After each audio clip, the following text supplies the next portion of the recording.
This is Cosmographia, the Randall Carlson podcast.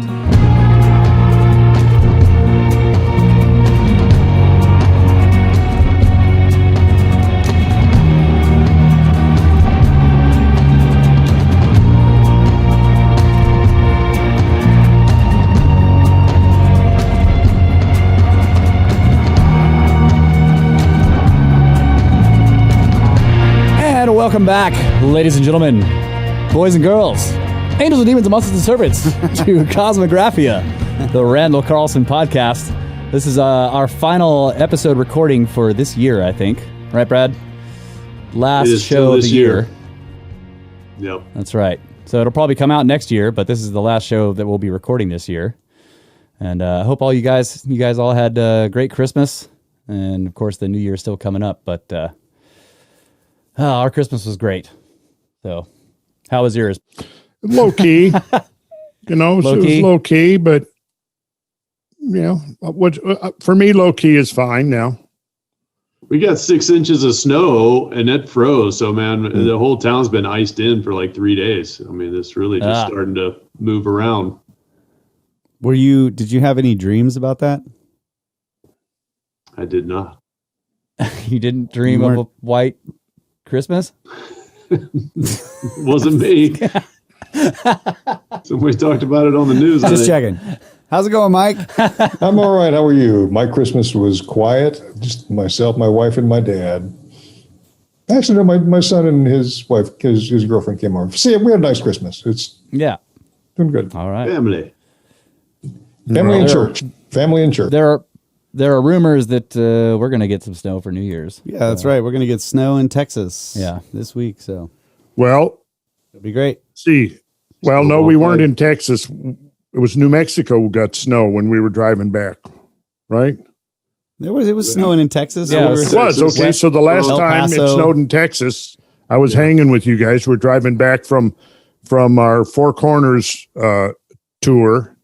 That's right. And we got snowed. It was some pretty nasty weather coming back. It was. Yeah. And that was right on the top of what? What happened? What else? There was something else on that trip that we had the hurricane after we got through. Oh, yeah. How could I forget the hurricane? First, it was a snowstorm. We just got out of that, and then it was the hurricane. The frost. And as we've noticed, that seems par for the course.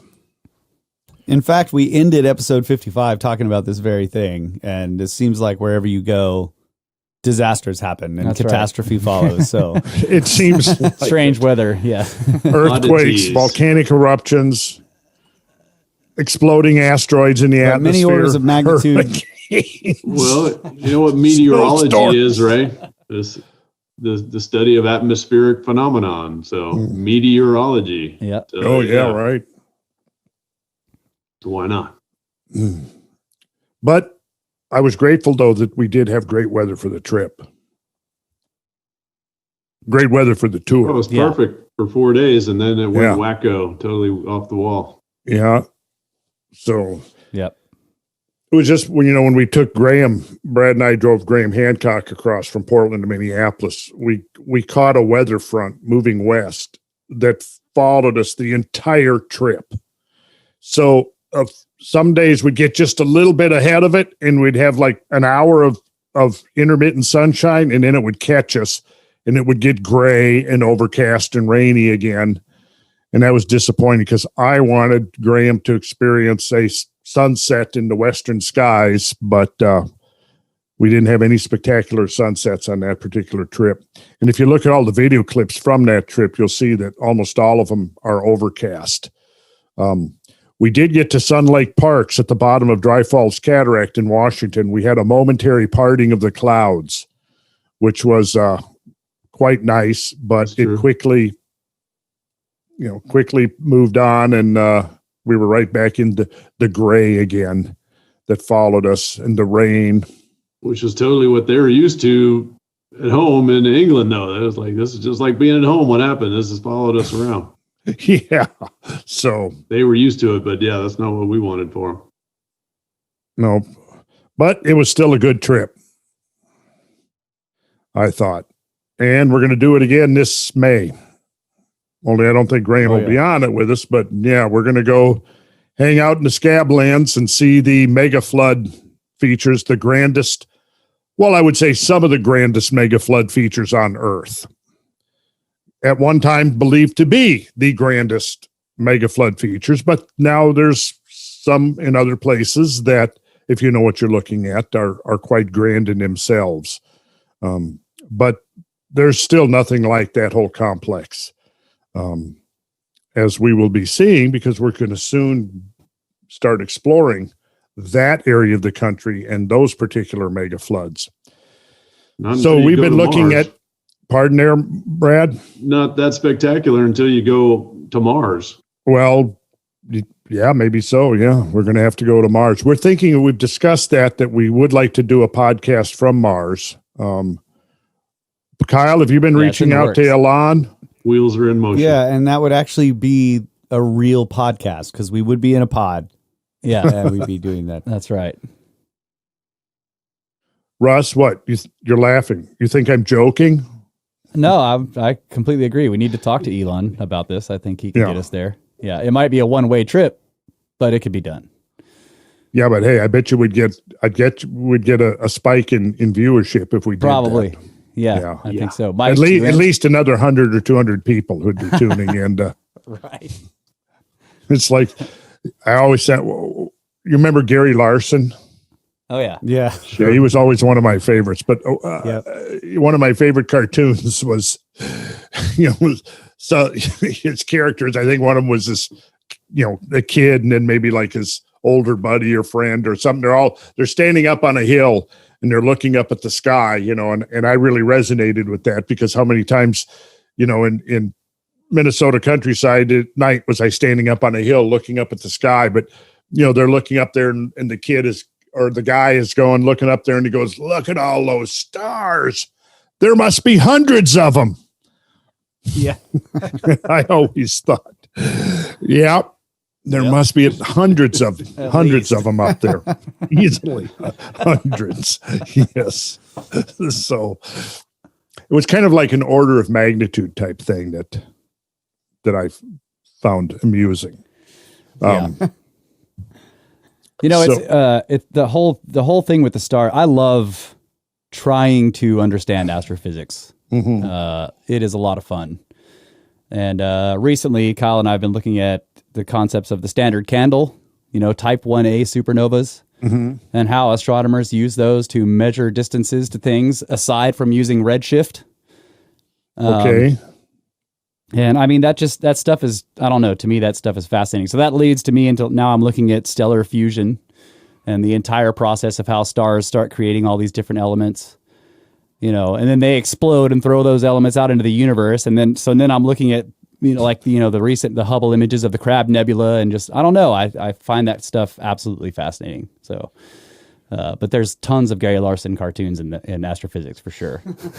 Oh, okay. Well, I was wondering how, it's those kinds of where you can, he could take those kinds of concepts and sort of show them in this way that was just absolutely just totally hilarious. There must be hundreds. Yeah. The way far side. Well, the other one that I was thinking of that seemed to kind of resonate with, my growing up years in rural Minnesota was three panel with three images, perhaps. Right. So all the cows are in the field next to the road and they're all standing up on two legs. And then one of them says, car coming. So the middle panel is all standing there on four legs. And then the third panel back up on two legs. And I thought, well, you know what? He means this as a joke, but I grew up there. I know that this is real. I've seen that on many a refrigerator. Mm-hmm. Yep. Oh, yeah. Oh, that would be sort of a suitable place for it, I guess, on one's refrigerator. Okay, so we have to be more serious here now, guys. I think that should be part of our new, for the 2021, we have to be more serious. Yeah, sorry about the cosmology tangent there. We won't do that again. And sorry about the reference to Gary Larson. We're going to And no smiles, Brad. Stop smiling. This is a serious show. This is from now on. This is all serious business. That's right. We cannot be talking about these subjects and having fun at the same time. It's unacceptable. Russ, some will get mad. Russ, sorry, you're laughing. Might have to have a new Hollywood Square. Oops. Yeah, so wipe that shit-eating grin off your face there, Russ. Okay, well, as it turns out, though, I do find that hanging out and looking at evidence of cosmic catastrophe and worldwide disasters does have its moments of levity.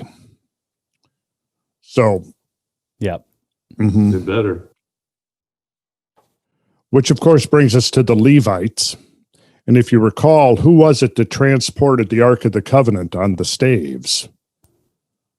Now, you ask yourself this: how do you have an Ark of the Covenant that's going to be sheathed in thick layers of heavy, dense gold, that's going to be so heavy that no 3 or 4 strong guys could possibly pick it up?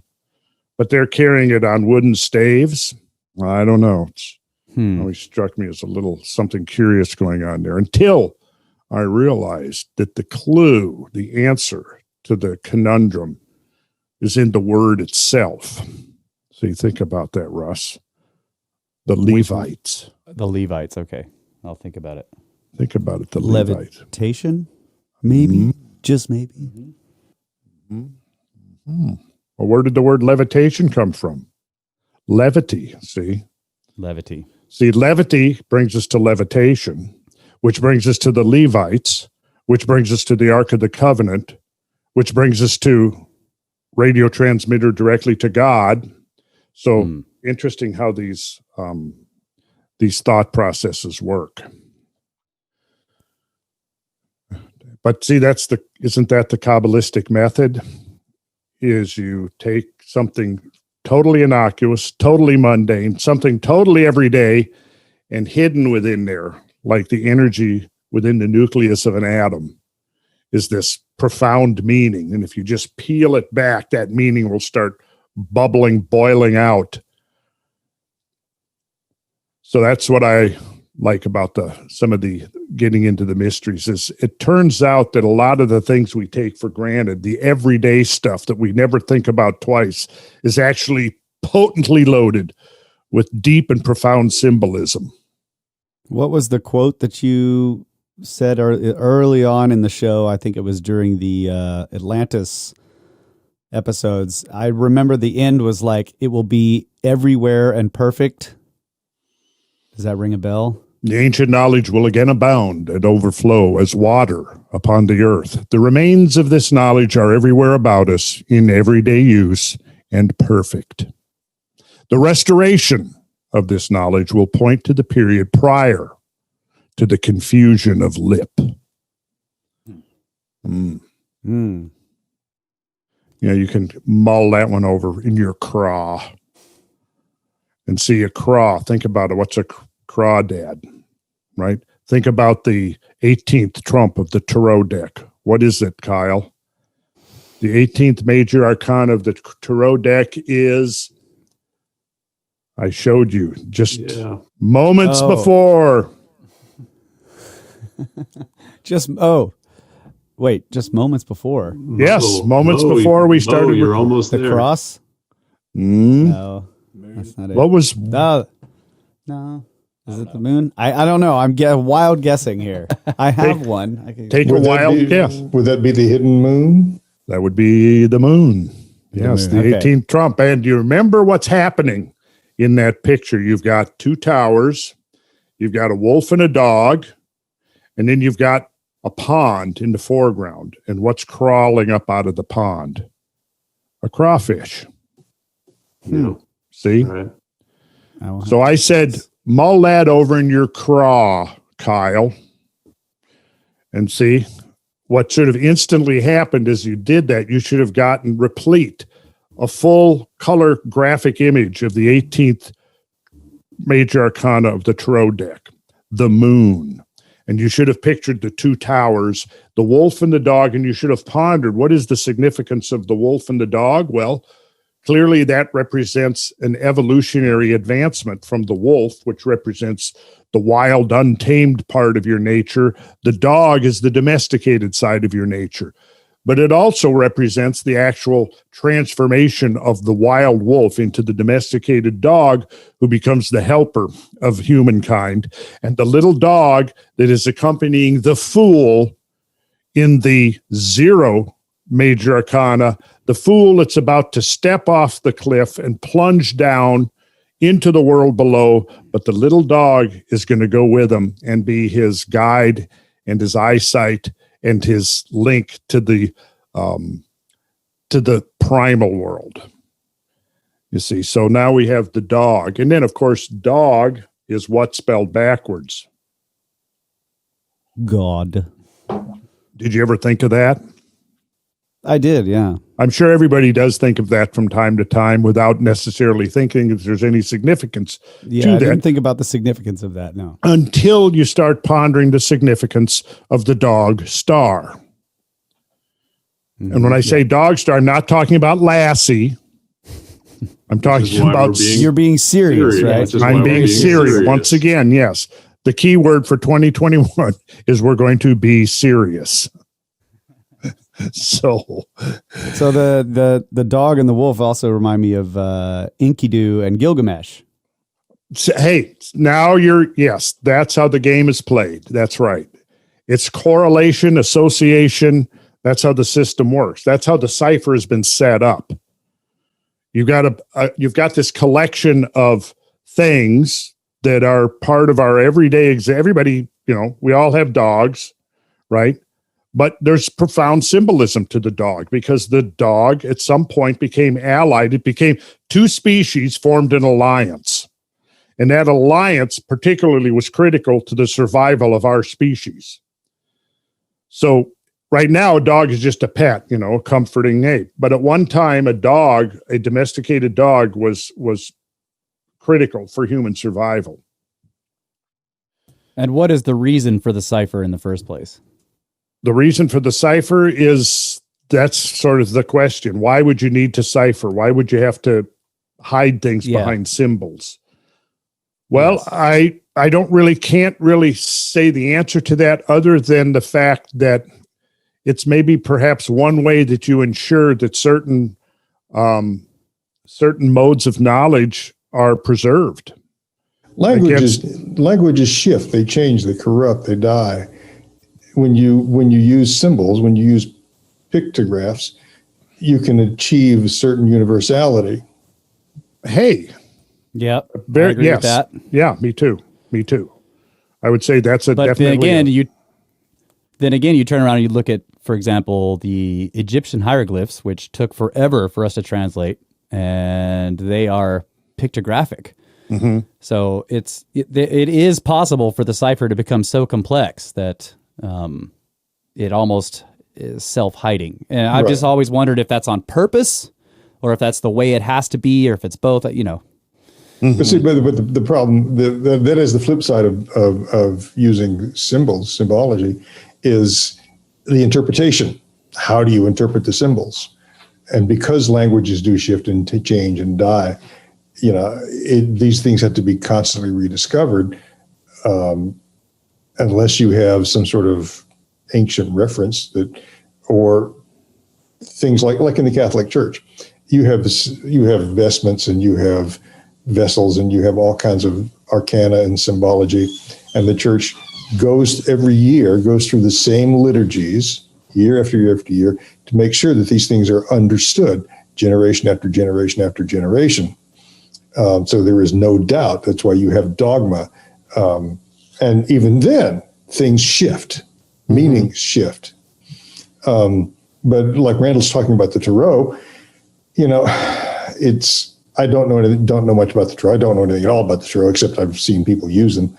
But it is interesting when you talk about this, the dog and the wolf being opposite sides of the same creature. That's very simple. But what are the alternative interpretations. Well, yeah. So you have to have some way of making some kind of really solid connection. I mean, with any cipher, it starts with being able to at least connect one or two of the symbols, that allows you, because of course it's just like, we've used this reference before, the connect the dots. We all played with connect the dots when we were a kid, and the dots were all numbered, and you start connecting them. And then at some point you get to number 7 or number 13 or whatever it is. And then you go, oh, I see it. It's a rabbit, right? It's a jackalope, whatever the case might be, right? The thing is with the mysteries, the symbols, the symbology of the mysteries is we've got a bunch of dots, but they don't have numbers on them. So the first hurdle is coming up with a chronology. That's the first thing you got to do, because otherwise how are you going to connect the dots if you don't know which is the starting point and which is the sequence that you have to follow in order to get some kind of a coherent image out of the thing. However, one of the things that happens in the various mystery traditions is the part of the initiation is that you're given keys in order to establish you're given clues, hints, so you can establish specific numbers within the sequence. And if you get enough of those numbers, what happens is if you connect the dots in the right way and you get a coherent image, that's sort of the verification that you followed the correct route to get to the meaning that's inherent. If you just keep connecting dots and it just never shows up to anything except a random confusion of lines, you haven't got there. But if you connect the dots in the right sequence, boom, now you've got a coherent image. Oh, yes, I see now what that is. One of the things that comes to mind, Randall, when you were doing the Holy Grail lecture series, you had the tarot card of the chalice, and you had the streaming water, and then you had the yuds. What struck me about that interpretation was the yud. Yeah, it is the prime symbol. Mm-hmm. In ancient Hebrew. It is one. It is the prime symbol. It is A, it is alpha, it is whatever. But it is the yud is the basic symbol. That's where you can get an idea that if you can relate it to a prime or to a number system, you can begin to interpret it. Yeah, that's right. The yud in the Hebrew alphabet is sort of the equivalent to the seed. It's thought of a seed. In fact, even the image of it kind of represents a seed. And if you look at the structure of the Hebrew alphabet and you look at the forms of each of the letters, you'll see that they're all permutations of the basic yud. So the yud goes through this whole series of 22 transformations. You need to show a picture of the yud. Well, we need to share an image of the yud. Well, I would show the yud if I could, and I would if I could, but I don't have one right at my fingertip. Let's see if I have it handy. Here we go. So I will do a screen share. Go back. There it is. That's the 10th letter of the Hebrew alphabet. And it's done with a stylus, a pen where it's flat, and maybe at some point, we'll do a couple of shows at least on. Yeah, it's a 3-dimensional calligraphy. Yes, effect. Yeah. It is. You have to actually picture that what it is. It's a freeze frame slice, 2-dimensional slice of a 3-dimensional helix. Yep. That's what you're actually looking at here. But it's represented as a 2-dimensional figure. But the way it's drawn with a pen is it's one movement. You put the pen with the end of the pen, which is flat, and you just make one movement. But if you go through and you look at all of the letters, you'll see that all of the letters are based upon the yud and the way the pen is moved on the paper. So teth means a serpent, and it actually kind of the shape of the letter almost is remindful of a serpent. The serpent that's turning almost looking backwards. And here's the tail of the serpent, which is the yud. So each of these letters has symbolical meaning, and there's 22 of them, just like there's 22 major trumps in the tarot deck. And so there are whole systems that correlate, as you see here, the name of the letter, Lamed. The meaning is an ox goad, right? You can kind of actually picture this. This is like the shape of the thing that was used to prod the oxen when you're trying to get them going. It has a numerical value. It's associated with one of the 22 major trumps of the tarot card, or one of the 22 paths on the Kabbalistic tree of life. And it also has an astrological association, of which there are 22 associations when you consider the 12 signs, the 7 planets, and the 3 alchemical elements, the 3 basic alchemical elements. And then they all have symbolic connotations. And when you get into it, like, for example, the letter Gimel or Gimel actually is where we get the word camel from, right? And the Gimel has a particular value of 3. It is actually spelled out Gimel, which is the first letter, but it's also got a mem and it's also got a lamed. So it's spelled Gimel, and that means camel. And then in the systems of esoteric symbology, the camel has a very specific and precise meaning. Likewise, door, likewise, window. All of these, a house. So this is something we'll get in and have fun with down the road a little ways, for sure. Absolutely. But definitely one of my favorite subjects. Oh, me too. Yeah. I love this kind of stuff. But you know what? Here's what you're going to see is that all of the stuff we're getting into now is actually going to provide a very interesting and meaningful context once we start getting into the symbols. And I'll show you an example of that right here. Let's see if okay. So here we go.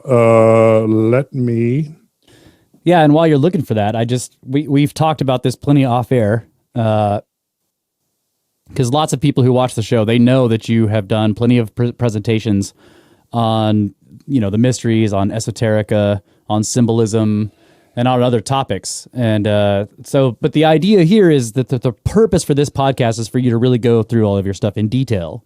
Mm-hmm. And to do it in order that you feel like you want to do it in, right? So yes, we've been spending all this time on the geology and the Younger Dryas and the megafloods and the proxies and everything, but we are going to get to those topics, to the esoterica and the mysteries and the myths.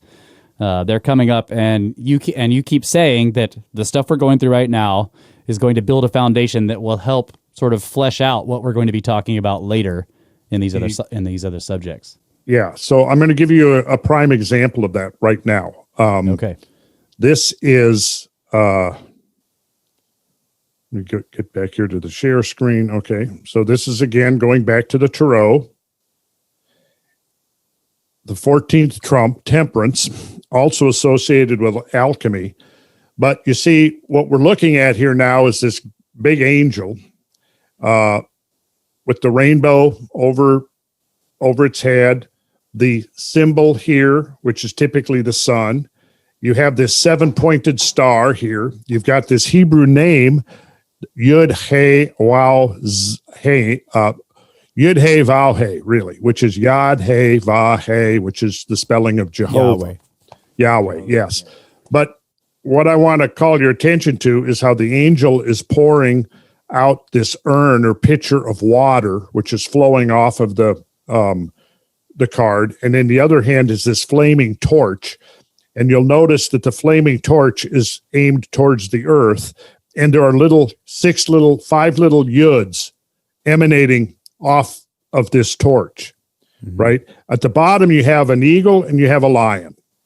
Okay, so within the corpus of symbolism, we have some interesting correlations here. The lion, of course, in all of this, there's going to be the astrological association, or should I say astronomical, because that's always a part of the whole basis of the symbolic language, is the link between the terrestrial and the cosmic, between the earthly and the celestial. But right here, what we have represented in this card, which was actually produced back, I believe it was in the 1920s. What we have here, look at this. This is the bolide, the fiery bolide descending to Earth, Or the bowl. causing the conflagration. And here is the waters of the Great Flood being poured out. So right here are the two modes of global destruction being wielded by this great archangel. Is that a planet transiting the sun back there? What are the dots on the sun? Or is that even the sun over the mountains in the back there? Well, that's a good question. It might not even be the sun. Yeah. It might be, what is it? Because the sun, like you said, you got the circle and the circumpunct or whatever that symbol is called on the head. So if that's the sun. Yeah. Then what's this thing? Yeah. Right. And then, of course, we have the lion, we have the eagle. So that would be Leo and Scorpio. So what we're doing here is it's also demonstrating an epoch of the great year. Oh, yeah. By showing these two. So if we talk about the great year, if we talk about the destruction of the world by flood and by fire, which is what we've been doing, right? We've been presenting the evidence that destruction of the world by flood and fire is not just some fanciful idea. We're proving that this was a part of the process and that it happened within the memory of human beings on Earth. And it just preceded what we consider history, right? So when we go back and we look at a card like this, basically we're going, okay, we're seeing, here's the two modes, fire and water, the two agencies of global destruction. And then I'll jump to you, Mike. The yuds emanating from the descending bolide, the fiery bolide. Right. That is very, very interesting because here the yuds again represent seeds. Yes. Wickramasinghe. Okay. Right. Go, Mike. Well, the question I have is, you said this particular tarot card was designed in the 1920s. Yeah, this symbology is very ancient. But the tarot itself is not an ancient thing. I mean, they what seem to date to medieval times, Middle Ages, yeah. But again, the symbols in the tarot go back very to ancient times. Egypt, at least. Yeah. So who compiles these images? This card's from the 1920s. Does somebody just sit down and draw this? Where does this come from? I think this is the weight. No, deck, this is it's the Builders of the Addendum, which is very similar to the weight deck. And that's been one of my criticisms. There's so many tarot cards now, and a lot of them are very cool and very potent, but the original version, it goes back to the medieval deck. The weight is very faithful to that, and the Builders of the Addendum is very faithful to that. So if you stray too much from that, you begin to lose that symbolism. As long as you somehow retain it, I think it's valid for each generation to. That's part of it. You can reinterpret the symbolism, but at the same time, you have to have some ultimate reference, which. I'll go back to things like Freemasonry because Mike was mentioning the way that the Catholic Church perpetuates its traditions without it being varying too much, from one generation to the next. That's very much how Freemasonry is structured. So, you basically go in there and you learn rote and you go over it and over and over and over it until you've got it. And so when I was initiated in 78, 79 and going through the ranks and learning all that, I was basically learning the same stuff that the guys, who founded the state of Georgia back in the 1730s were doing. And so, maybe slight changes in the language, but the corpus of symbolism that comes down that is part of that complements the ritual, because the ritual provides the keys to understanding this whole mass of symbolism that you walk into when you walk into a Masonic lodge.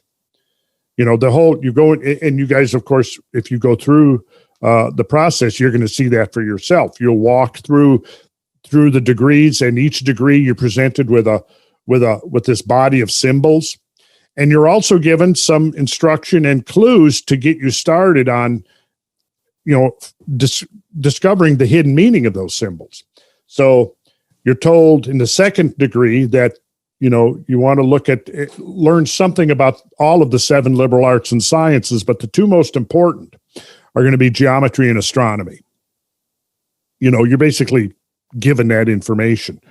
And then you go through the whole process, and then you decide yourself to what extent you want to immerse yourself into the study of this symbolism. But like Mike said, it's really old. And I mean, what we see is that there are periods of rejuvenation. The Middle Ages was a period of revitalization and rejuvenation, where the ancient system was essentially rebooted, reborn, revivified, cast into all of these new forms. That's why between the mid 1100s and the late 1200s, you had that was the first emergence of the tarot deck, but you also had the great enterprise of Gothic cathedral building. You had the troubadour movement that came along. That was sort of the troubadours were the ones who sang and danced and put on plays, played music. They were musicians. They went around from town to town and from castle to castle to entertain. But at the same time, there was something else going on, because they were carrying knowledge.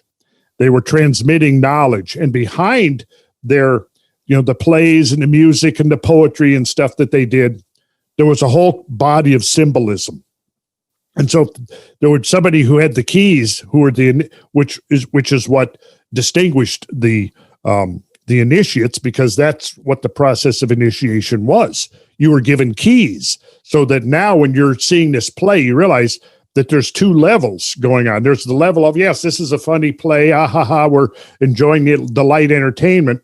But underneath that veneer, there's a whole deep level of meaning that's being transmitted, completely unbeknownst to those who may, for example, find that to be heretical or something that had to be suppressed because it did not fit dogmas of whatever the authoritarian establishment was. So you had the first schools of Kabbala that occurred at the time. You had the rise of the Cathar movement. All of this from the Gothic cathedrals, the emergence of the Knights Templar, the troubadours, the tarot deck, the schools of Kabbala, the list goes on. All of these things emerged against the background of the Dark Ages within 50 years. So it was an amazing time of intellectual and spiritual ferment. And we are still, what's happening in history today is still the echoes and repercussions of what happened within that 50 years. It was like a major download, if you want to think of it that way, that completely altered the trajectory of Western civilization. In fact, global civilization. Because, you see, at the same time those Gothic cathedrals are being built, that was the last wave of classical Mayan architecture with all of their symbolic art and architecture. You go over to the other side, to Indochina and the Southeast Asia, you had the last flowering of the great, architecture in Cambodia and Thailand that built these incredible structures, the temples, these elaborate temples like Angkor Wat and Angkor Thom. And so it really was a worldwide movement that affected multiple cultures simultaneously. The last wave of great monumental earthwork architecture in North America. Again, and that's happening at the same time. And the Pueblo people building their star temples. Yeah. Yes. And what is truly astonishing about the phenomena is when you begin to take it apart and analyze it, the individual outpourings or manifestations of this, is you realize that underlying each of these outer expressions, which are all very distinct, you're not going to confuse a Buddhist temple in Cambodia from a Gothic cathedral or a step pyramid in Mesoamerica. But underlying all of those is the same template. They're all working from a common template. And that's where, to me, it gets really amazing and really, demonstrates that there is a hidden history, that there's an underlying series of things that's been happening that conventional history has totally missed. Well, that touches on something else that you and I have discussed, and you and I, Brad, have discussed, is the idea of that hidden memory, and particularly regards to non-written records, the old oral histories, which for years, and anthropologists and historians have always discounted. But you got to remember, before there was a written Bible, the Hebrew scriptures were not scriptures. They were passed down as oral traditions, and they would make young scribes or young scholars sit down and memorize, just like young scholars memorize the Quran today, verse for verse, letter for letter. So before there was the written word, there was a strong tradition of oral histories where you were sat down and forced and made to learn, wrote for years. And that's the way human history was passed down long before writing. So hidden within all this, like you say, are these ancient memories. We've talked about Halloween, for example, the ancient memories that are embedded in practices of Halloween. And people are wondering, at this point, I'm sure are sitting wondering, what does all this have to do with geology and the cosmology? Because this stuff has happened in human history, and it's where we hear the echoes of it, but we don't understand it. And these legends and these symbols, the symbols of the tarot, the symbols that are carved on ancient buildings and Göbekli Tepe, we don't understand them. We don't understand the symbology, but the memories are there. We need to find ways to interpret them. I think well said, Mike. I think that we're all carrying this, this data. And for most of us, it's hidden away in some folder that we've lost access to, and it's just getting the passwords to open those folders. But so I hope that people got that when I showed that 14th Trump. Now that word is forever going to have connotations, isn't it?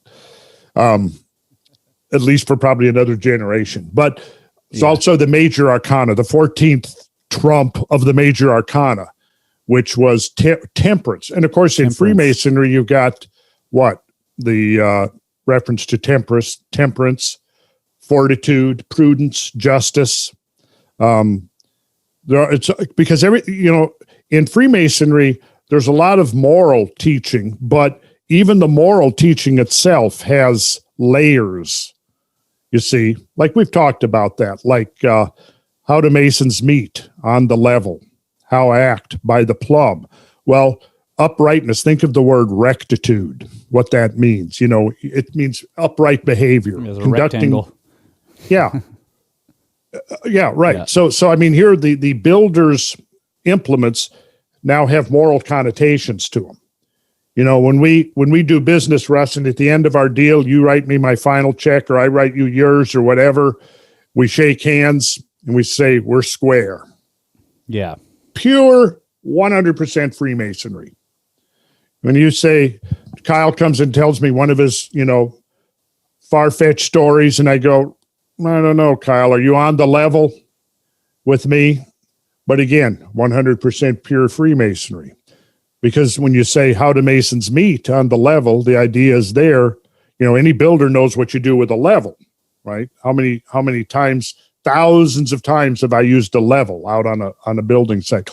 Well, now it has a symbolical connotation to it, obviously, but it also has another meaning because the level is the way you establish perpendiculars and verticals, plumb lines when you're doing a building project, right?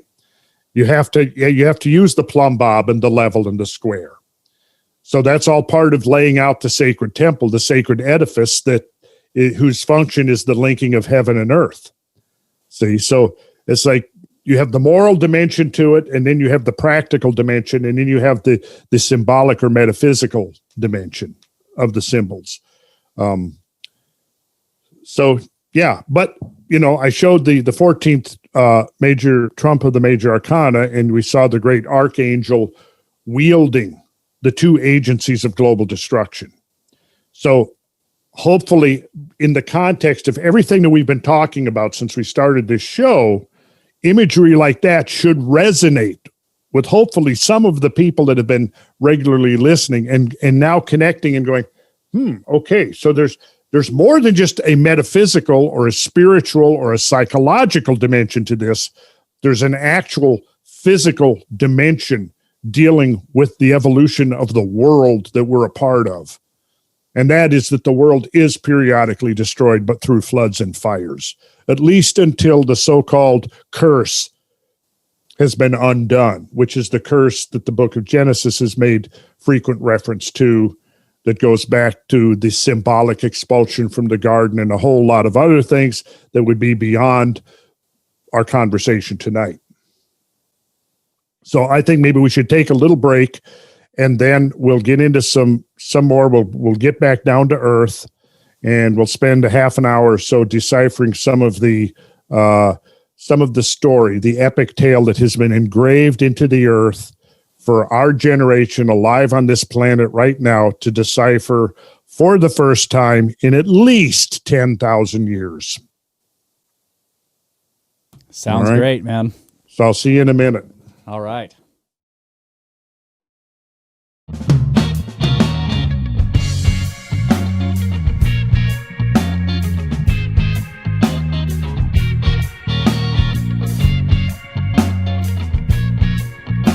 All right, welcome back, ladies and gentlemen. Cosmographia, the Randall Carlson podcast, coming back from the break. And that was a fantastic first segment, one of my favorite subjects. I love the symbolism and everything, so thank you for that. But before we get back into the main topic of the show, we wanted to mention, again, we have our billboard moment here where we all turn into giant billboards for corporate interests because we're all sellouts now. We wanted to mention CBDfromthegods.com. And I think at this point, I don't know about you, Mike, but I think everybody else on the show has now tried their products. I recently used the salve, and it seemed to work for me too. I didn't have to keep it up because pain went away, and it was my feet that were hurting me. And, nobody's ever offered me any. Yeah. Oh, you don't have any problems though, right? Yeah, you don't ever complain about it. I get some arthritis in my little. Oh well, Randall. We'll He's a guitar player. Hey, he's a guitar player. Don't let that. Don't leave the guy hanging. Yeah, He's got a blister on his thumb. But that's so you've been using it, Kyle. I used the salve for a while. Yeah, before I'd go to work. On your feet. On my feet. I put it on my feet and then get dressed and go to work. And they were just killing me. I don't know what happened, but they were hurting me really what bad. you need to do, Kyle, is to try to stop putting your foot in your mouth so much. Yeah, that will help. That's really difficult. Touche. Tall order there. Yeah. So yeah, you guys are sharing in all this moolah here, this payola. Nobody ever slipped me any, so I'll just go along with my little pinky fingers aching. No, we're going to get you some. Because I'm still using the oil almost every day. Some days I forget, but I tell you what, this is no exaggeration. My sleep has completely changed in the last 2 months. I mean, for years I've complained about insomnia. And it's like, I think that stuff has cured me of insomnia because I go to sleep and I am out for 6-7 hours.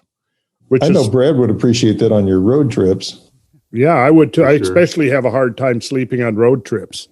And if it wasn't for our trip out to the Four Corners, Russ came in, stepped in at the last moment because I hurried off, left my vial of CBD oil sitting on my desk, and then Russ came through, and I was able to get a dropper full almost every day.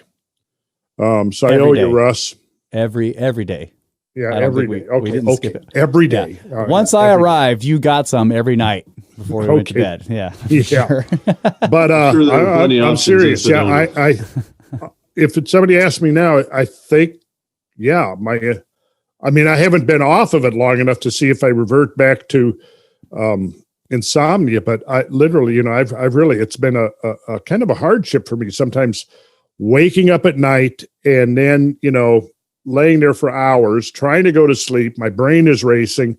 I finally doze off and an hour later, it's time to get up. and then you're slogging through the day, sleep deficit, but I tell you what, man, I have been sleeping, serious sleeping. And it's good. I mean, I wake up, like sometimes I'm it's like I lay down for a nap. Sometimes when I get home from work, an hour goes by and I've slept so deeply for that hour. I wake up and I don't know what day it is, what time it is. Like, where am I? Where am I? Yeah, about a week ago, I what was it? It was, I woke up at 4 a.m. I'd gone to bed, might have been like after our show or something, went to bed, woke up at 4 a.m. And I looked at the clock and I was in the room and all the curtains were drawn. And of course it was dark. And I woke up and I looked at the clock and I went, because I was thinking, God, I had a 4 o'clock appointment this afternoon. And then I get up and I start getting dressed. And then I look outside and it's dark outside. And I'm going, wait a second. This is not 4 o'clock in the afternoon. This is 4 a.m. So I went back to bed, went right back to sleep, but that was true story, by the way. And my point is, a guy who has suffered from insomnia for years, I have not had any problem sleeping since I started doing the CBD oil, and I can't think of anything else I've done different. And Mike Robertson told me that might be one of the benefits before I even started testing it. But realizing how important high quality sleep is, I mean, if you're not getting high quality sleep, that can have all kinds of negative consequences for your long-term health. Yeah. So if you're a podcaster and you don't get very good sleep, like all of us, maybe you should try that CBD. Give it a shot. That's right.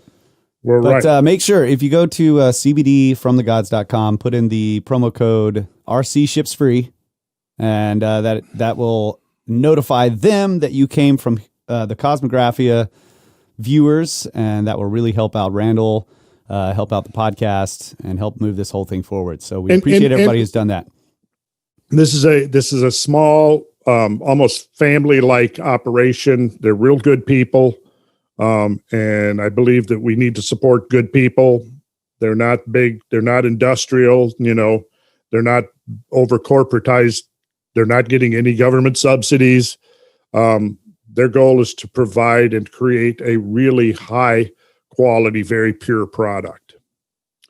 So, yeah. And I think if I'm correct in saying this, Randall, what you're wanting for the podcast too, is to build more relationships with companies on a personal level, like you have with CBD from the Gods. That's a part of it, and that be part of our advertising instead of just the random stuff that these ad buy groups or whatever will just pick for you, right?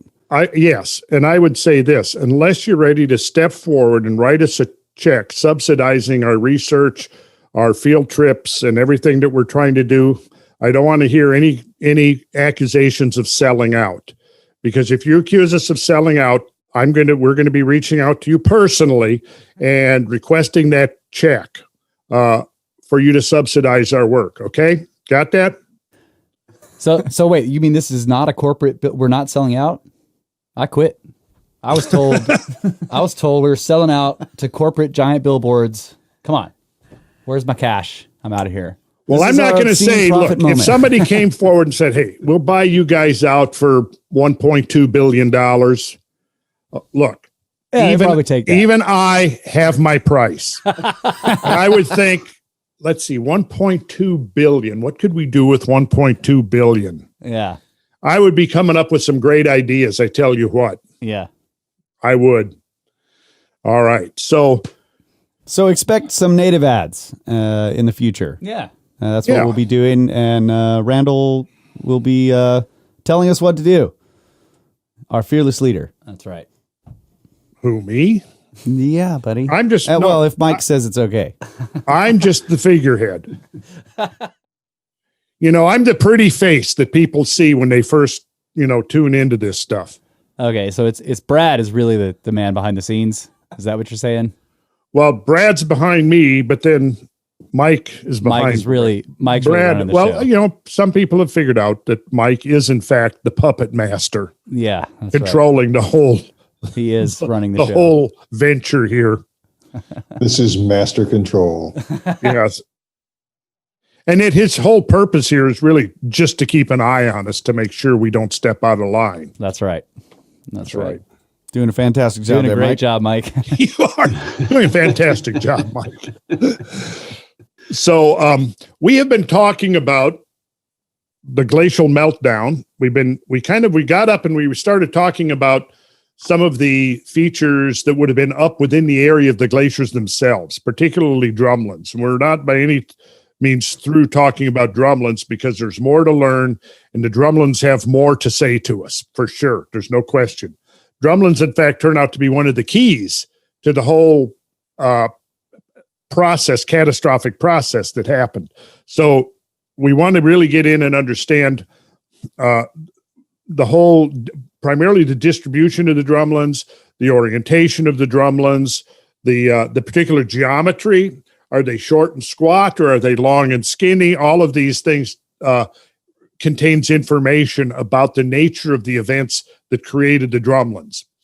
And so we've been looking at that. We've been looking at oversized river valleys, river channels, I should say, to distinguish them from a normal river valley, which would tend to be V-shaped in cross profile, as opposed to one that's more like this, which tends to be a more catastrophic erosion, right? When you have sheer vertical sides rather than the V-shape, because the V-shape, a normal, if you set up a hydrological a stream table, and you create the conditions, the landscape conditions, and then you begin to channelize a water flow across the stream table, it will reproduce all of the features that we can see on a macro scale in the landscape.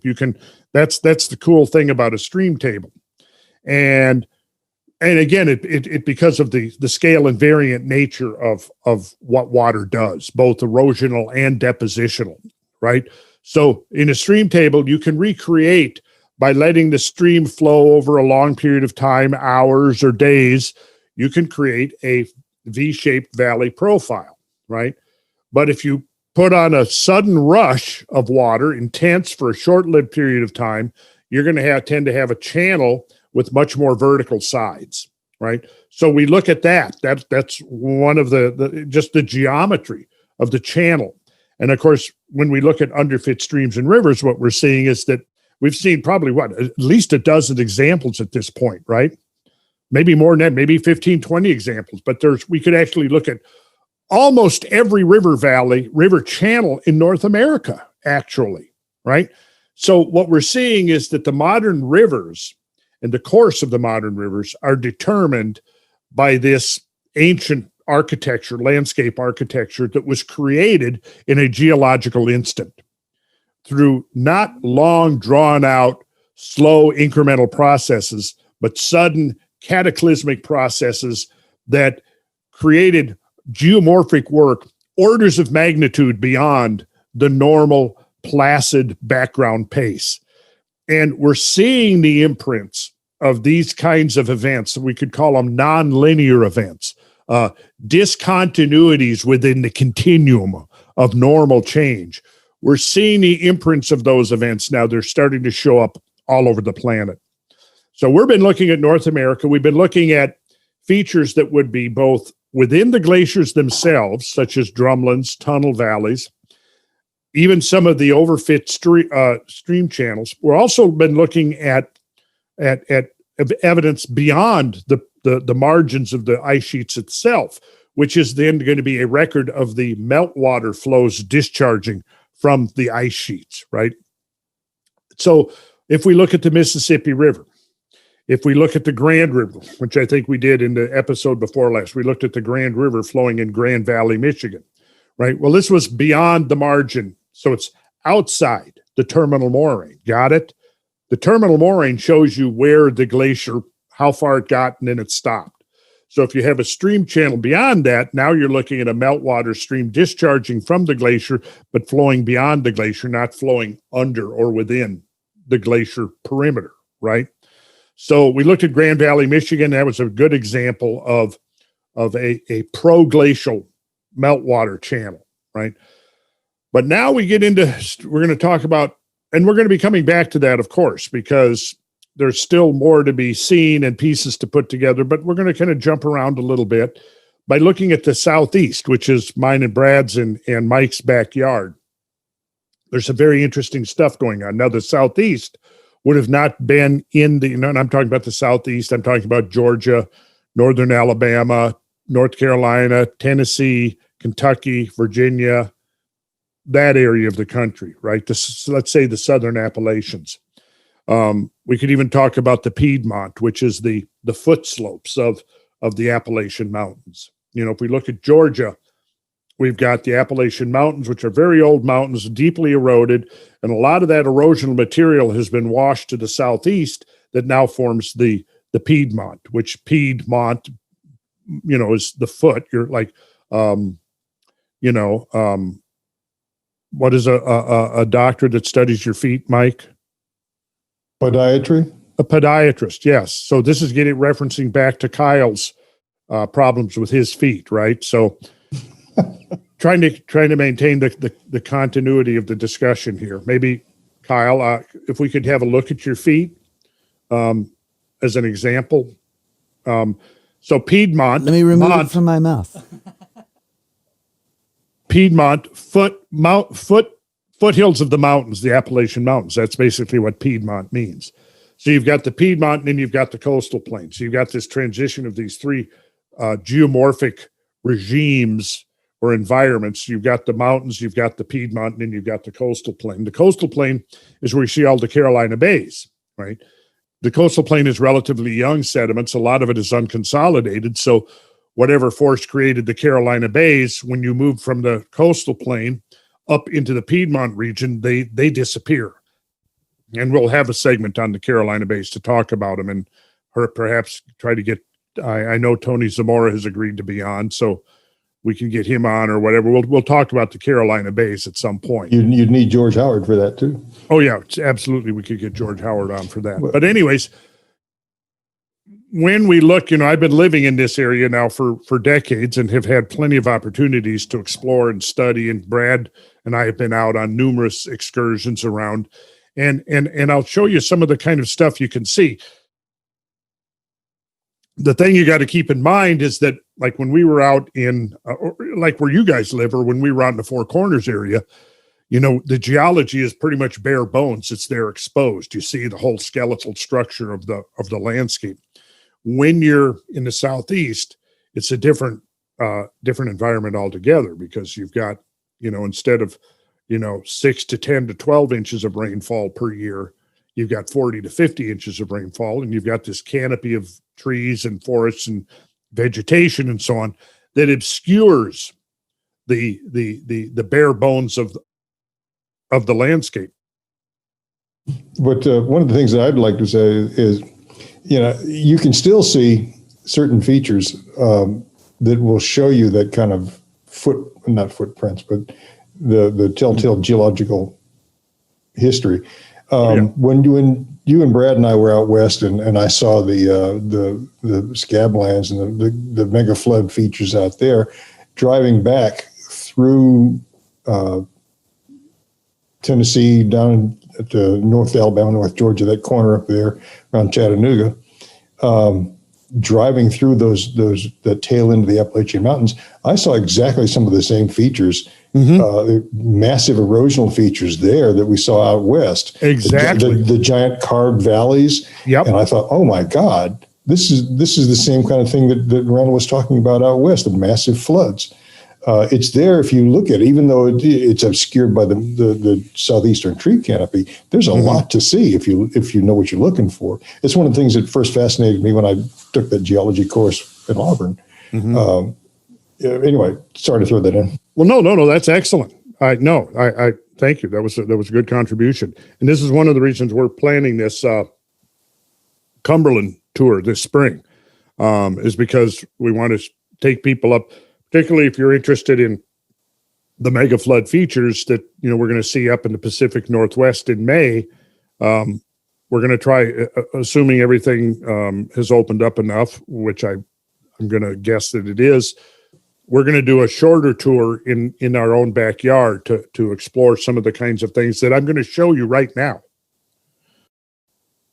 What I'll do is first I'll go to some of the papers that have been written over the decades, looking at some of the features, and I think you'll get the impression here as we go through some of this over the next 15 or 20 minutes. So this is a paper that appeared in the book Geomorphic Systems of North America. It was a special centennial volume of the Colorado Geological Society, and it was entitled Appalachian Mountains and Plateaus.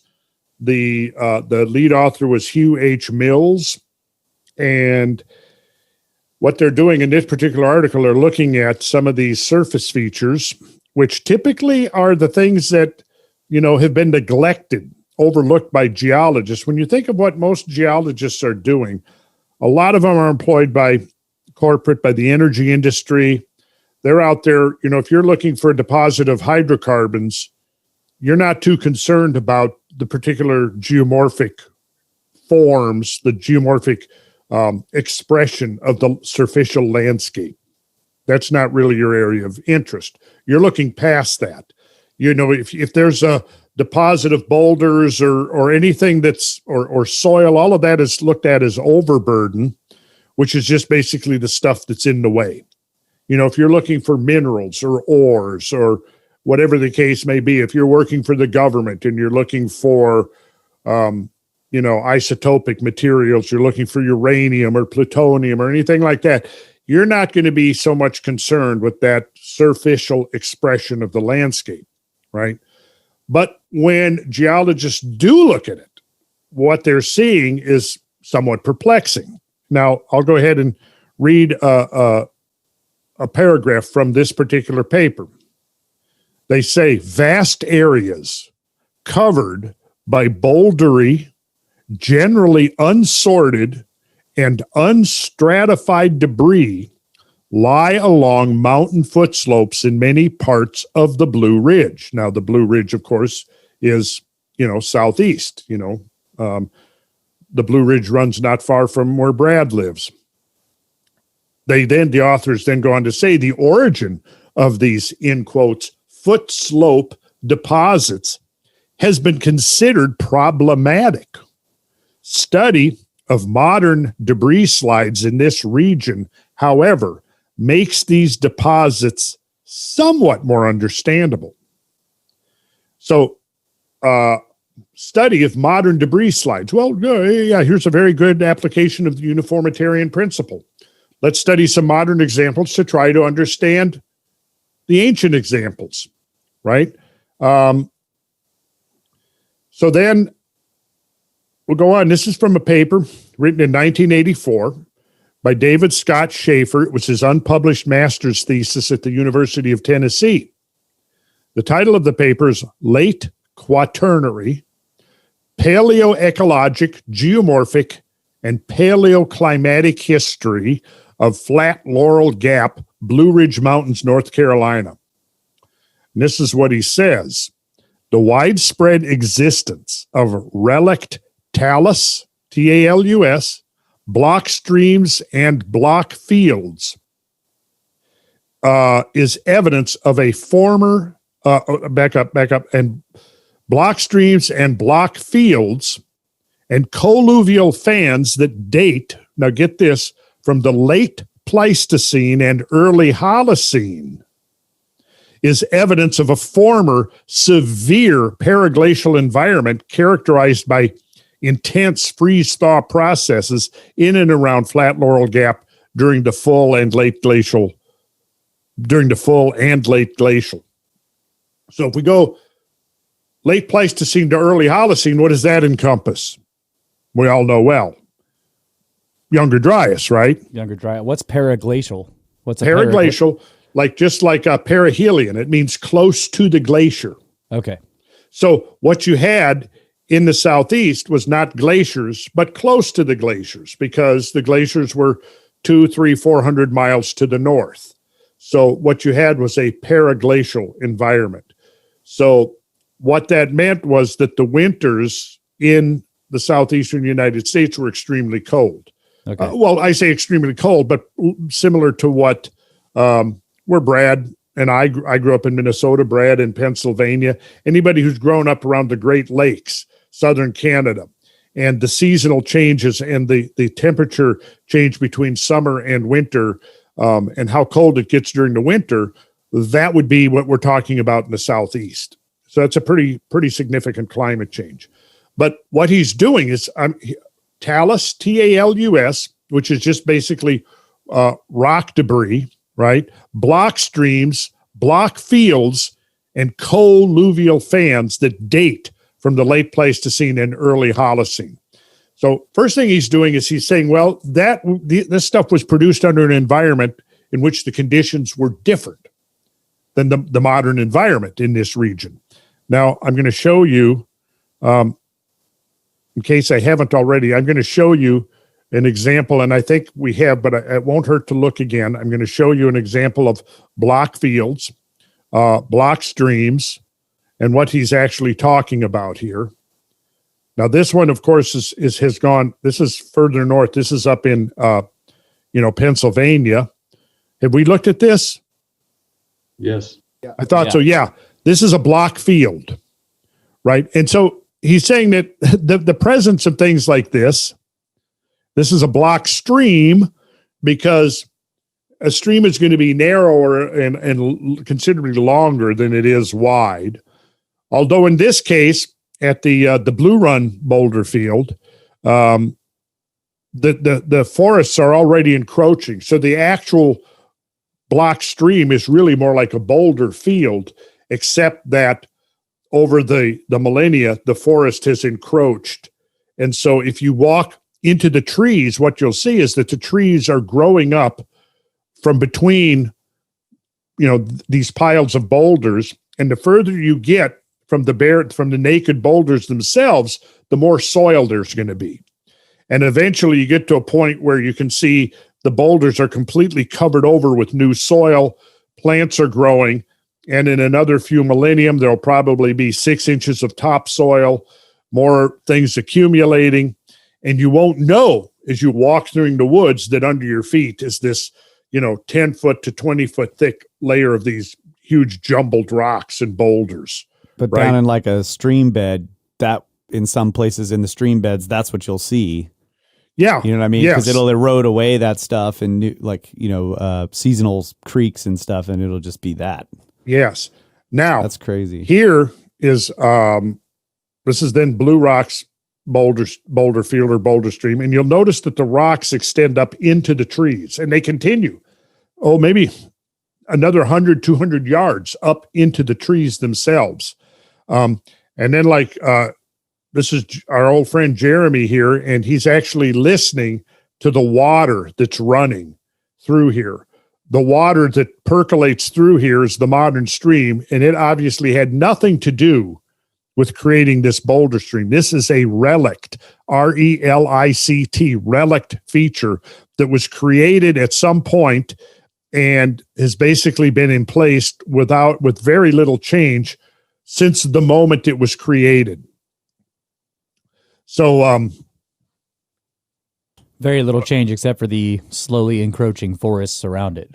Right? Yes. Yeah. And here's a typical stream bed that you find. This is near Chattanooga, Tennessee, and there's, dozens and dozens of these all over. Yeah, those are all rounded and smoothed, whereas the boulder field was like the jagged, broken looking. Right, because again, the degree of rounding is a measure of transport distance. So the other ones were not transported very far. Not transported very far, right. They were probably washed right down from the most immediate mountain slope and deposited, splayed out from the bottom of the mountain. But this is interesting. I don't know if we've looked at this. We may have. Yeah, we did. I recall now. Yeah. Because I was pointing out that we had actually the bedrock visible. We have, like it says here, let me back out of this. Sorry. Okay, as it says here, this is the Pigeon River, North Carolina, at the foot of Cold Mountain. Anatomy of a valley floor. You have a boulder cobble layer, which is this, it's about 6 foot thick, superimposed on a scoured bedrock floor. And the scoured bedrock that you can actually see here is down on the floor here. You see this exposed on the bottom of the creek bed. If you go this flat valley floor, the entire valley floor, here's the thing you got to understand. The entire valley floor is mantled with this 6 to 7 foot thick layer of boulders and cobbles, and it's laying on top of the bare bedrock. So you had to have a process that whatever previous was there, and in this environment, you're looking at about 1 to 2 inches of soil formation per millennia, right? And we've got roughly, you can see here, about a foot of topsoil. So that kind of gives you a rough indication of how long these boulders, since they were deposited.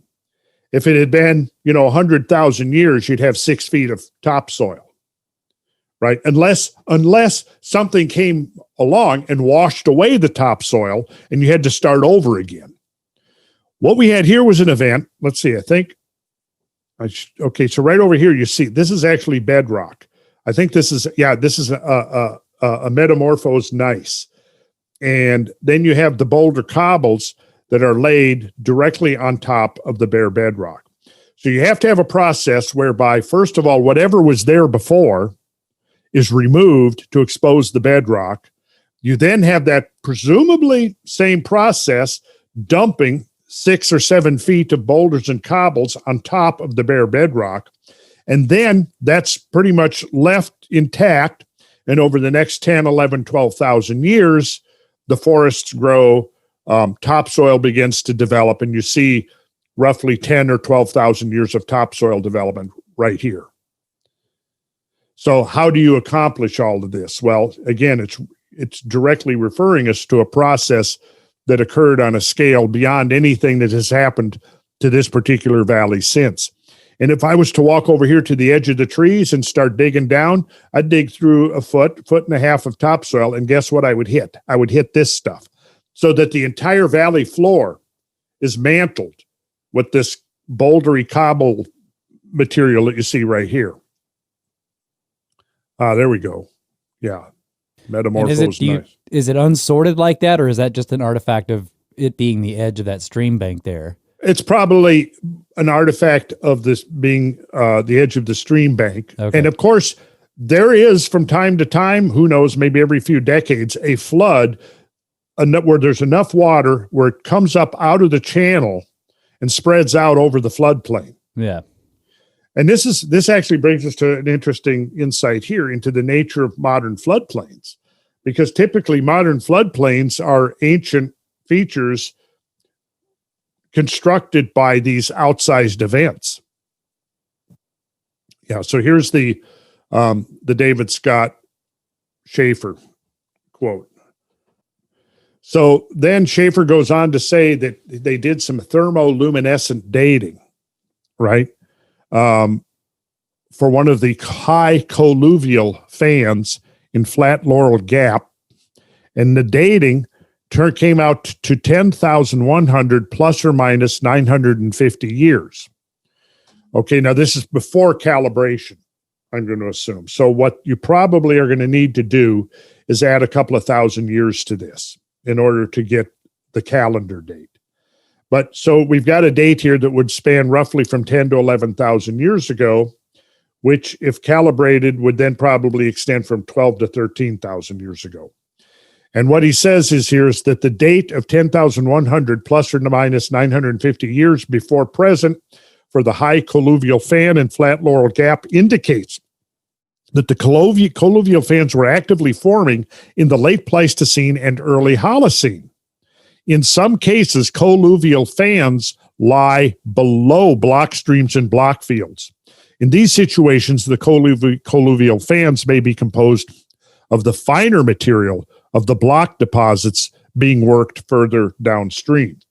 Now, this is something we've talked about repeatedly in terms of paleocurrent indicators, is when you have a torrential rush of water, floodwater laden with sediment, and that floodwater begins to slow down, it begins to deposit that material.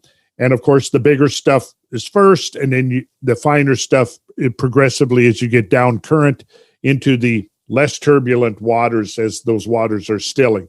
This is exactly what he's pointing out here, is that you have these fans of finer material that are splayed out and associated with the block streams and block fields. So what that does is it's in the same thing as when you have the tunnel valleys associated with drumlin fields, or the things that we were looking at, the erosion, the deep erosion and sedimentation into the Finger Lakes. What that suggests is that in the case of the Finger Lakes, the erosion, the deposition of the sediment layer in the bottom of the scoured troughs, the valley heads moraine, the drumlin fields are all a continuum of one process, right? So in a sense, we got the same thing going on here. You have colluvial fans lying below the block streams and block fields, which suggest that they're a continuum, that they're part of the same process. Then he goes on to say that there is ample evidence for stability of the deposits in and around Flat Laurel Gap today. Colluvial fans are slowly being incised by the network of channels. In addition, fans are showing some indication of soil development. Mature trees today grow up through the block streams. There is thus no indication of downslope movement of deposits today. In other words, the processes that created these features aren't operating at present. So this is what it means by the term relict, R-E-L-I-C-T, meaning that they were formed by processes that were active and operational once upon a time, but are no longer active. Obviously, if you've got a boulder stream and there's mature trees growing up between them, you know that there's been no significant alteration of that boulder stream since those trees started growing, obviously, right? If you have the fan material splayed out from the mouth of a valley, first thing is you have a mouth of a valley, and then outside the mouth of that valley, you've got a block field or a boulder stream. And then downstream from that, the material gets finer and turns into a colluvial fan, which is a big deposit of material deposited and splayed out, right? But now they're saying that that colluvial fan has a network of channels being incised because the megaflood comes along, washes through the valley, picks up the material, dumps the boulders, builds the colluvial fan.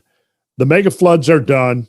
For the next 10, 11, 12,000 years, what we now have is more or less modern processes. So now when you have a rainstorm, you have a flood, a modern scale flood, that water's flowing over that newly constructed, say 10 or 12,000 year old colluvial fan and incising a new network of channels, much smaller channels into the surface of that fan. Is that making sense? Yeah, crystal clear. Yeah, good. Okay, going on with Hugh Mills and his Appalachian Mountains and Plateaus, research on streams should continue to address the question of rare high magnitude floods on stream landforms, because that's what he's seeing is at work here. Another question of interest is that of which model best explains the formation of stream terraces in the Appalachians. A third desirable line of study concerns high terraces. Okay, terrace, go back to what we were just looking at, a floodplain, a flat floodplain, a terrace. And we'll see examples of how terraces are another byproduct of catastrophic flooding. In the unglaciated Appalachians, most terrace studies have been concerned with terraces that are Holocene in age.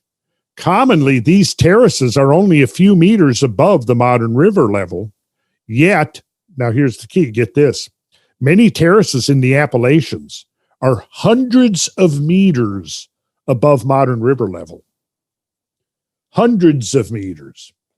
So 200 meters, we're talking over 600 feet above the modern floodplain level. How did they get there? Maybe we'll do one more thing. We'll do one more thing here. I'm going to pull up my microflood events. And I know we've covered this, but it doesn't hurt to reiterate. Yeah. So one question though, quickly. What would the source of all that water, again, we come back to the source, like would it have been glaciers in the mountains that would have rainwater that would have made these 600-foot deep flooding going through the Appalachians? Well, I don't know. Okay. Not glaciers. Not glaciers. If there were glaciers, those glaciers were minimal in size. Yeah. Okay.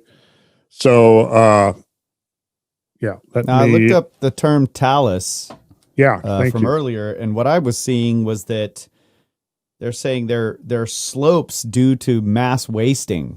It's just dumping off of the slopes. So that would indicate more of like a rainfall, right? You have because you've got these. Yes. Up in the mountains, you got this heavy rainfall, and then you just sort of have a landslide, sort of just a slope collapse or a flank failure or whatever you would call it. One of the examples that we will look at to help us understand these is the James River floods of 1969, when Hurricane Camille stalled over Virginia and dumped like up to 28 inches of rainfall in one day. And what that did was created consequences, geomorphic effects in the landscape that were approaching the scale of the ancient landscape formations. Okay. But that was considered, that was the largest flood in historical times. Since anybody in living memory, there had never been a flood that big. And since 1969, there's never been a flood that big. It was one of those rare occurrences. But those rare occurrences may serve as analogs to help us understand the larger pattern of events that occurred 10, 12, 14,000 years ago. Okay, so we're looking at imbrication, which, right? You guys, we're all familiar with that now. All familiar with that now. Yep. Good. I'm glad. And instantly, you can tell which way the current was flowing, right? Yep. It was flowing from that way. From right to left. From right to left. Yeah, stacking up those boulders in that very distinct fashion, just like that. We saw this blurry picture, but it's still clear enough that you can tell the current flow. Now, this was after really one of the hurricane floods. So this was like after a 50-year flood in the southern Appalachian. I think it was Hurricane Ivan. We went up there. I wanted to see what kind of geomorphic changes were occurred because of the huge rainfalls over the southern Appalachian. And so you had outside a lot of the stream channels, you had these deposition of pebbles, cobbles, and even some boulders. And there was many examples of imbrication where obviously what had happened is this whole field of rocks here, this whole area of rocks was newly deposited up on top of the floodplain. In fact, if I'd been there a couple of days earlier before the Hurricane Ivan passed over here, these rocks wouldn't have been here, you see. And there again, imbrication. And you can tell current flow from this. So then when you start spending time, you begin to see that, this was the result of Hurricane Ivan. So these are cobble-sized rocks, right? A boulder is roughly the size of a volleyball and bigger. A cobble, I think, is we looked it up. It was an inch up to the size of a boulder. These are cobble-sized rocks, right? 50-year flood. Then we look at this, and this was obviously a pretty significant water flow. There's a creek right down behind this boulder. This is up in the Smokies, the Smoky Mountains, right? But then we get to things like this. Now, this is in Boone Fork Creek, which is on the slopes of Grandfather Mountain. See the imbrication? Now, the modern creek is flowing down here. Now, you can see this rubble right in here. Now, this stuff at the base of this would be stuff that was moved through recent floods, probably the larger seasonal floods, right? That's this stuff that I'm showing right here. Did a modern flood move this slab of rock here or this slab? Or what about these two slabs right here? I want you to look at these behemoths here and notice they're imbricated. Now, you need to now contemplate the current flow that would move, transport, and set these rocks here like this.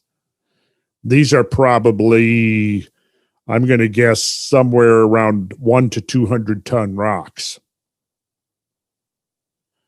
And of course, it was, I think, early summer when we were here. This would be worthwhile going back during the winter when you can really begin to get a better view of the landscape.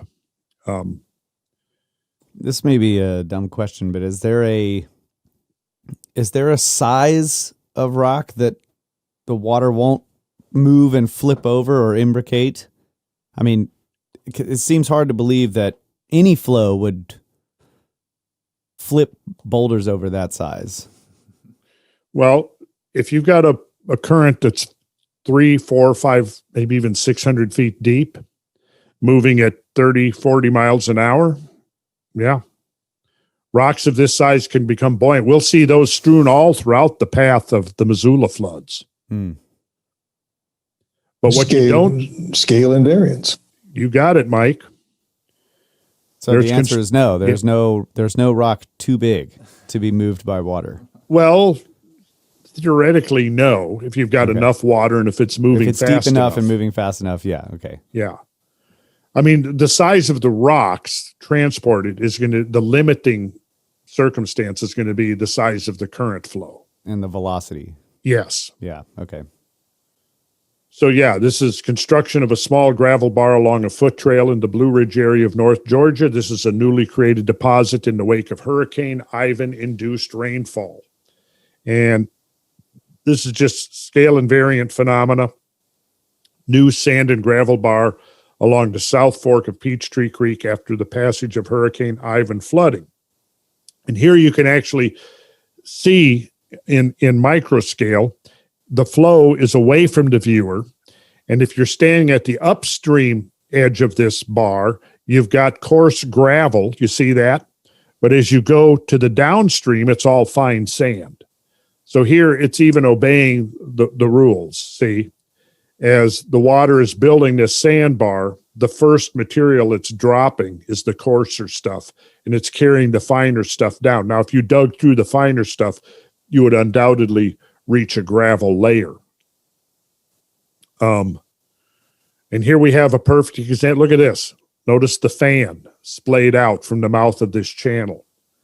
See, so like this sandbar along the creek is just like a natural hydrological laboratory, creating canyons.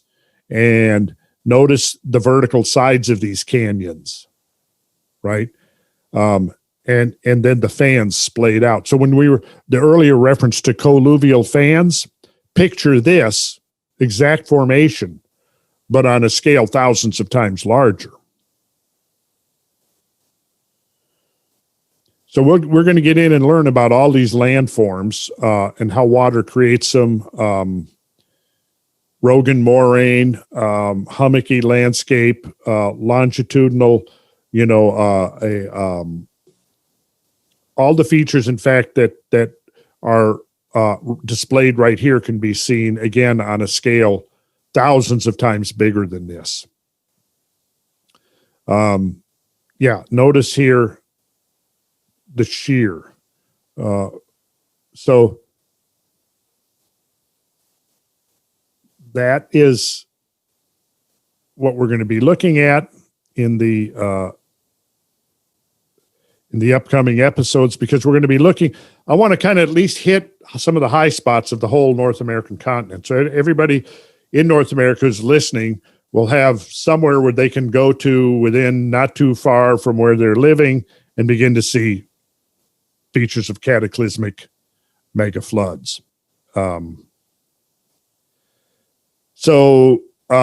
this article, this goes back to 1960. It was the Geological Survey professional paper number 347. John T. Hack and John C. Goodlett were studying the Southern Appalachians. They wrote this paper called The Geomorphology and Forest Ecology of a Mountain Region in the Central Appalachians. And this is what they say: the sequence of events that have occurred in the Little River Valley since 1949 suggests a mechanism by which many familiar features in the bottomlands in the mountainous regions of the Appalachians are formed. The transportation of coarse debris, the major work, and erosion of the valley floor and sides are accomplished during major floods that have a very low frequency of occurrence. Yeah, I think we could say that. Yep. Hack and Goodlett go on to say that compound debris fans are unequivocal evidence of flood damage to slopes in the past, prior to the period of logging and probably prior to the time of settlement by the white man. Either the forests mantling the slopes in the past were not all normal stands, a possibility, or the slope forest, regardless of quality, cannot control huge volumes of runoff. There is a limit to the amount of runoff that a forest can withstand. So in other words, what he's saying there is that maybe there was a time in the past when the forests were literally destroyed by floods that were, by implication, very large floods. Because the point they're making here is that you get enough water flowing at some point and no forest can withstand it. The water is going to uproot the trees and basically destroy the forests.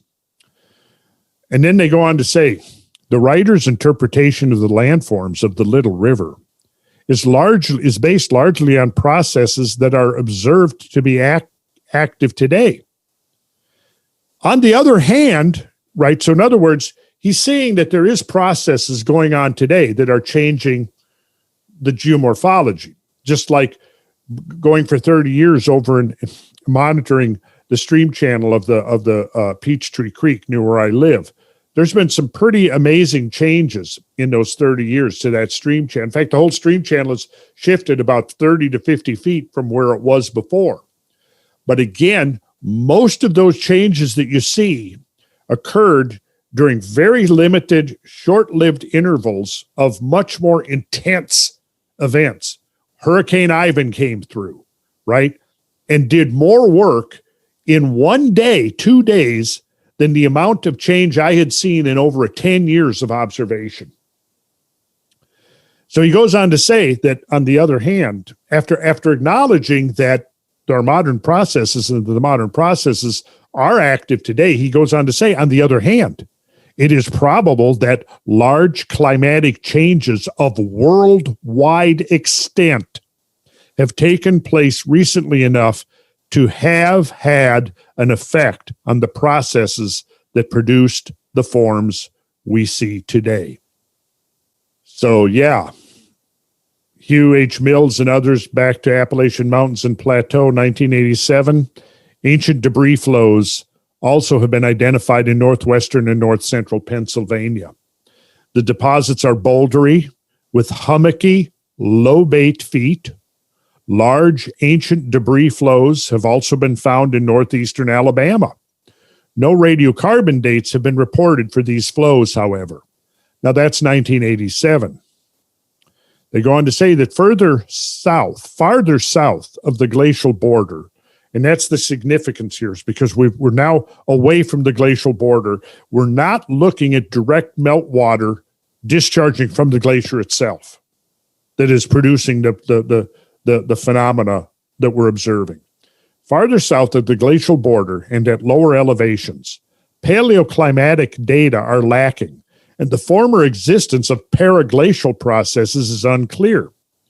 In these areas, discrete intervals of accumulation of colluvium may have been caused by climatically controlled periods of, get this, accelerated physical and or chemical weathering, climatically induced vegetational changes, and increased rates of seasonal creep, or, and this I think is the underlying point here, increased frequency of severe triggering storms. Now, I think back in 1987, Mills and others were honing in on what we were seeing here. We were seeing the byproducts of severe triggering storms. The question then, of course, becomes how severe, right? They go on. Most of the work on failure frequency in the Appalachian Plateau has concentrated on the effects of rare, severe storms. For example, 2 storms of August and September 1969, one of which was associated with Hurricane Camille, accounted for 1,534 debris flows and avalanches in a 94 square kilometer drainage basin in the eastern part of the Appalachian Plateau. We speculate that the recurrence interval of this event is estimated to be 5,000 to 10,000 years. Well, again, they're saying, well, whatever this happened in 1969 was on such a scale that we maybe only would expect an event of this magnitude every 10,000 years, which is interesting because it's actually putting it right up on the border to when I think all of this stuff actually happened. And then this is from Cliff R. Hupp, 1983, Geobotanical Evidence of Late Quaternary Mass Wasting in Blockfield Areas of Virginia, published in Earth Surface Processes and Landforms, Volume 8.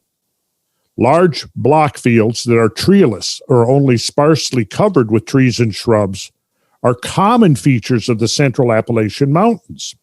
Block fields of the Appalachians have been traditionally considered relicts of periglacial climate, right? And that would be referencing the first quote that I read, right? Various origins, however, for block fields have been suggested.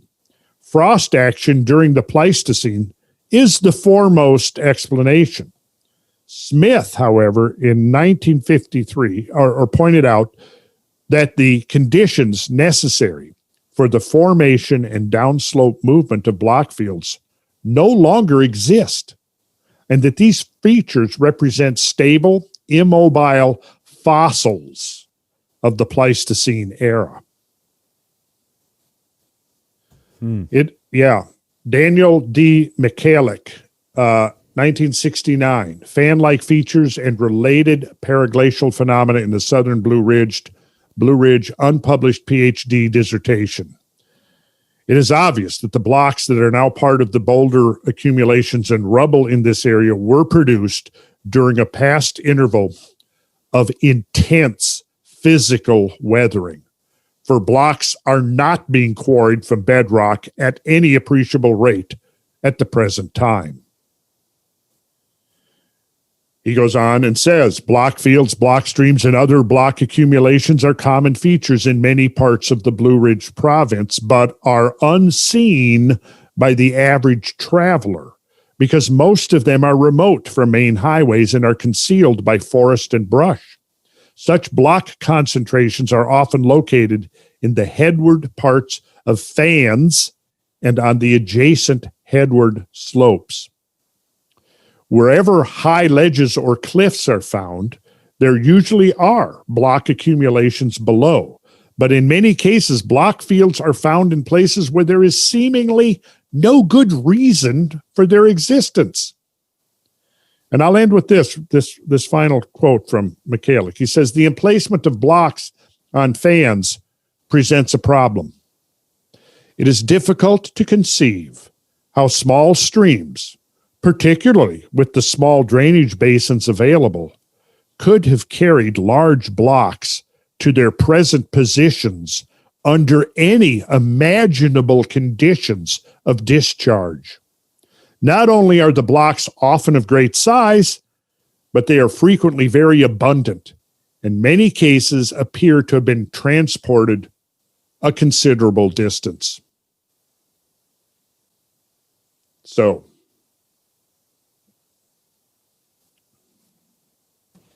here we have an example. See, and one of the insights that I hope that we begin to get out of this is that pretty much the evidence is everywhere. But like it said in that last quote, it's not necessarily going to be seen by the average traveler. But that's the whole point of our tours, is to take people out so they can see what is normally unseen. Yeah. The symbolism of the landscape. Mm-hmm. Yeah. The message, the epic story that's engraved into the landscape. This is what we're literally doing this. We're translating this book of this ancient book that's written into the surface of the earth. And we're going to make that translation available to whomever. Can you turn it into a card game? A card game. Ah. Yeah, a deck of cards. Yeah. Maybe we ought to work on that. Okay. Mike, make us a deck of cards out of geology.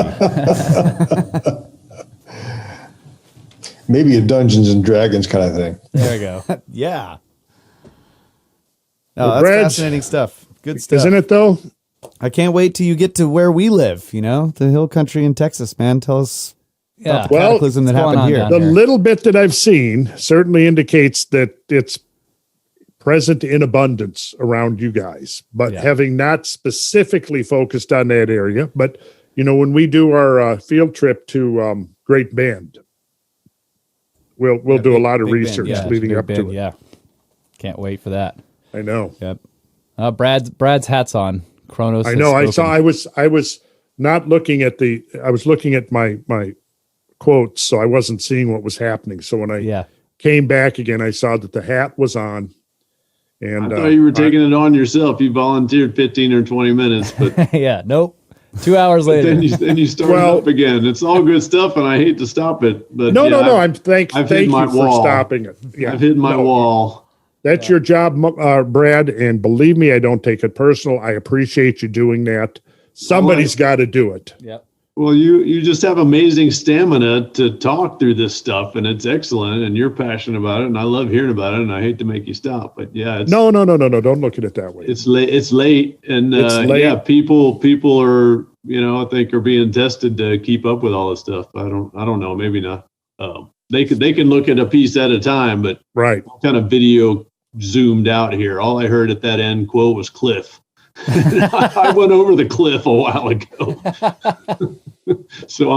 But I get to watch it 4 or 5 times when I edit it, so I'll hear all that. But good. Yeah. Man, you got some stamina. Yep. Yeah, he just gets going, and then we're like, all right, we got to stop, Randall. It's 2 a.m. It's time to end the show. Sorry, guys, but I thought that was a good chunk. No, yeah, it was great stuff. Absolutely, no problem. Nope. No problem at all. Good deal. All right. Yep. So thanks to everybody who has stuck with us and is watching the show. You can email us, cosmographia1618@gmail.com. We got big plans for the future. Go to randallcarlson.com for everything, Randall. And we'll talk more about that maybe in some future episodes. Yeah, people need to know what's going on. Yep, we got news, but this has been a long one, so we'll wrap it up this time. Yeah, maybe. Yeah, we'll not address that tonight. Right. Make Brad mad. Yeah, don't coming make Brad soon, mad. 2021. No, listen, that's right. Lots of good news. Let me say that whatever you do, you don't want to make Brad. Well, you guys saw a little brief. Yeah, that's right.